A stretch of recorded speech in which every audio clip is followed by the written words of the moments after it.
Namaste parents, this is Dr. Deepa, your pediatrician.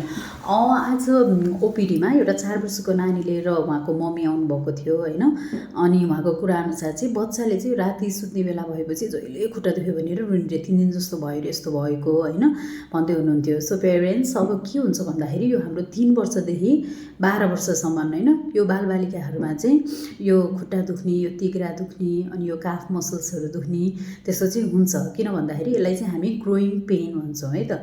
यो चाहिँ बच्चाहरू बढ्ने बेला चाहिँ धेरै दुख्ने गर्दछ। अब बच्चाहरू चाहिँ यो 3 वर्षदेखिको बच्चाहरू 3, 4, 5, 6का बच्चाहरू स्कुलहरू जाने हुन्छ, कोही घरमै पनि धेरै कुद्ने धेरै खेल्ने उनीहरू एक्सप्लोर गरिरहेको हुन्छ, एक्जर्सनहरू धेरै भइरहेको हुन्छ नि त। त्यही भएर धेरै मसल युजहरू भइरहेको हुन्छ, मसल फटिग हुने हुन्छ र उनीहरूलाई दुख्ने गर्छ। त्यसैले यसको लागि आत्तिनु पर्दैन, डोन्ट प्यानिक। अब यो भनेको चाहिँ सेल्फ लिमिटिङ हो, आफै कम भएर जान्छ। तपाईँले घरमा मसाज गरिदिनु, अइलहरू युज गर्ने होइन, त्यसले पनि मसाज गरिदिन मिल्यो कि त भनेदेखि हट वाटर ब्यागहरू राखिदिन पनि मिल्छ।